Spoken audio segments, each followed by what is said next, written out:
welcome. It's a mailbag. Welcome to a mailbag. My daughter has no idea what a mailbag is. I didn't know it until you told me about it last week or the week before. Do you actually know what a mailbag is, though? Like, not. Well, it's like a carrying thing. Yeah. It's like when the postman used to walk, right, and not drive his truck everywhere. And he would actually probably still happens in cities. Did you see they're getting all new mail trucks? Oh, what do you mean by that exactly? So the U.S. Postal Service is replacing their mail trucks with electric vans that are kind of a similar vibe to the Amazon Rivian vans. Okay. Is Rivian getting that contract? They've already started building them. So they're already out in Arizona. I don't know if it's Rivian. Okay. It's actually a good question. Sorry, can you Google that? Google this information. All right. So while Jess and I were in Portland in January, we went to brunch at this amazing place right across the street from the post office. And now I don't remember the name of the place. McDonald's? Yeah, it was McDonald's. I got the I got the McGriddle. No, it was a great place though. And now I'll find that later. Anyways, I noticed the post office trucks were different in Portland, Maine. Huh. And I thought they looked like animated like cars from a kid's show. Like I expected them to start talking at any like they had a face on them. And I thought like, well, that I haven't seen a new post office truck in a long time. Maybe they're just ahead of the game. I don't think they were electric though. Yeah. I don't know. They're Ford. Oh, it is. It's Ford. That's what it says. Don't they look like they're going to start talking to you? They literally look like they're in Zootopia. Yes. I saw Zootopia too. Aren't they crazy? I feel like I have seen them before, like literally in a cartoon. You probably saw them in Portland when you were up there. Yes, that's what it is. It's so funny. I haven't seen one yet. Okay. I didn't realize they're in Portland. They are out there in the wild. That's crazy. That windscreen is massive. Why is it so big? Do you enter from the front? It's bigger than the door. Did you say windscreen? Yeah, windscreen. What's a windscreen? Windshield. Weird. It's what it's called. They call it windscreen in Europe. In Europe? Yes. I don't know why I called the... What did you call it? I don't know. Sometimes a screen is like... Really? Sometimes I call a hood a bonnet too. I don't know why. Wow. Okay. We're learning so much about you today. All right. Anyway. So first, we're going way back in the Wayback Machine. We're talking about YouTube as a social media platform. And what's interesting to me, Michaela was reading she was watching a TV show and they were talking about like all the social media platforms at the time. It was like early 2000s and it was like Instagram was the big new thing, right? Was MySpace still a thing then? No, it was post MySpace debut Instagram is what they were talking about. Okay. Anyways, and she thought it was so strange that YouTube wasn't mentioned. And this person points out that YouTube was founded as a media platform and it feels like it's been co-opted into becoming a social media platform, meaning that it was just meant for like content, short form content, not everybody's diary. Right. Not vlogging to death or whatever. Yeah. So we talked about whether YouTube was a social media because I don't really have much social media presence. And you were very adamant that it is. I am still. I think we've since learned that it's also like the largest podcast platform. It's just like a competition for eyeballs and they're all the same. Really. I think let's break down social media. Social. Okay. People collaborating together, conversations, all of those types of things. There has to be a social aspect of it.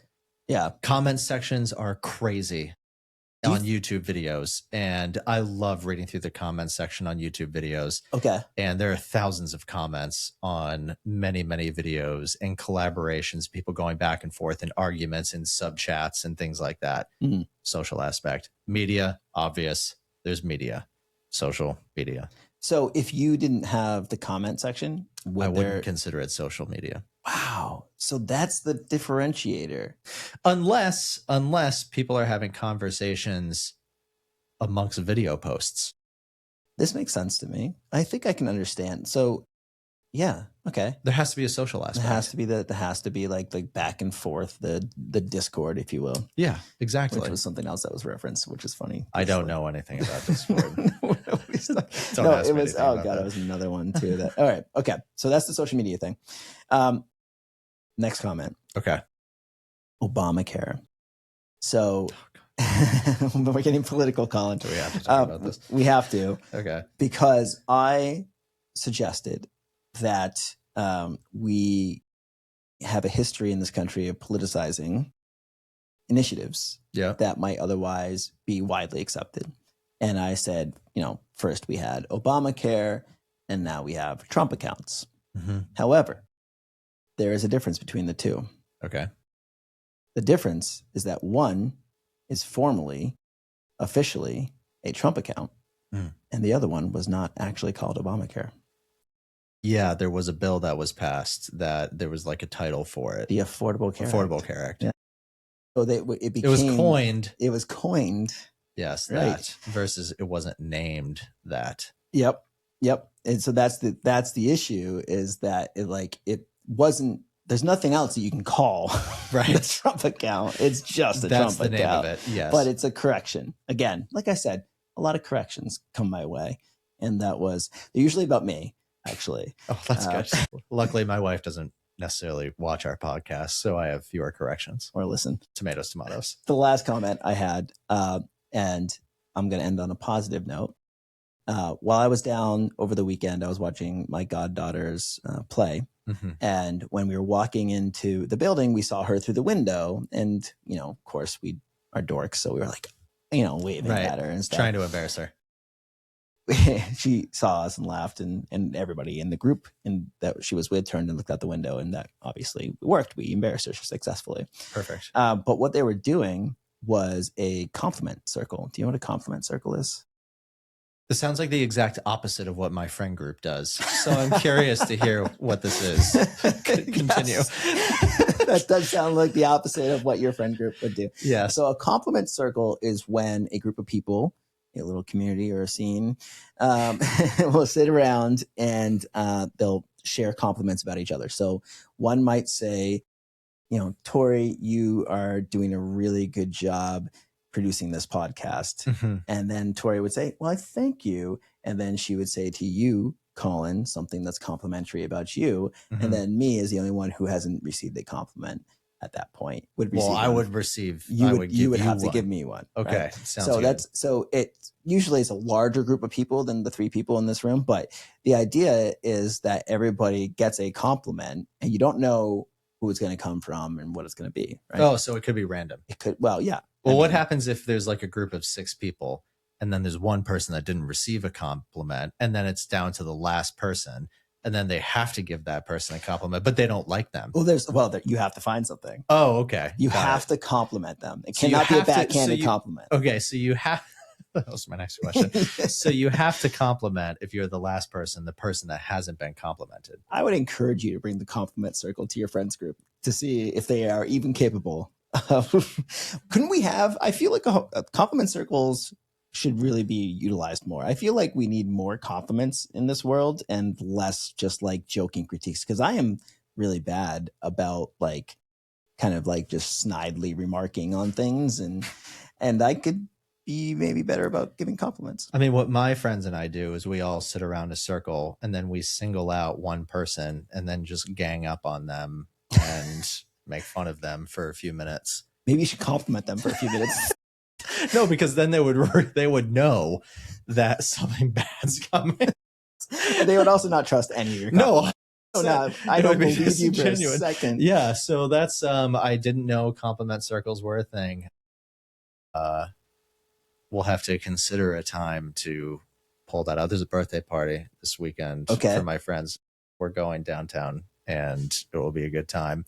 Maybe when I get to the bar at 11 o'clock at night, we'll get to TJ's and I'll rally the bar to do a massive compliment circle. If you do that, you must film it for our social media. All right. So here's the actual compliment. Okay. Are we doing one now? Yeah. No. Oh, this is to you. Okay. No, you don't have to compliment me. Oh, okay. I actually received a message that was a compliment for you. Really? Yes. Oh, wow. And That's surprising. this person was listening to the Meet Wheeler episode. Oh, wow. And she was struck by how good you are at asking questions and what a great job you did interviewing. Thank you very much. So, especially in that situation where theoretically it's about me, her takeaway was that you did a great job interviewing. You want to know what's funny about that? Thank you. By the way. Thank you to that person. Yes, thank you to whoever wrote in on that. I agreed with her. You want to know what's funny about that is the 2 episodes Kaylee listened to, we were in Greece and we were on a road trip, was the very very episode. That's such a humble brag. We were in Greece on a road trip. It was a cheap rental car in my defense. So, anyway, but it was a long trip and we listened to your interview episode and my interview episode. And those are I'm pretty positive, the only 2 episodes that Kaylee's ever listened to. She's not a podcast person. Yeah.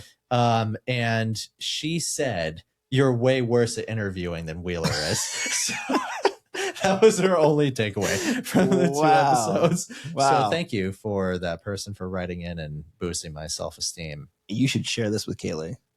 100%. I might. Yeah. I might. And let me know if she actually gives it any credit or just says, It's probably the latter, but all right. Well, yeah. That's our mailbag. Mailbag done.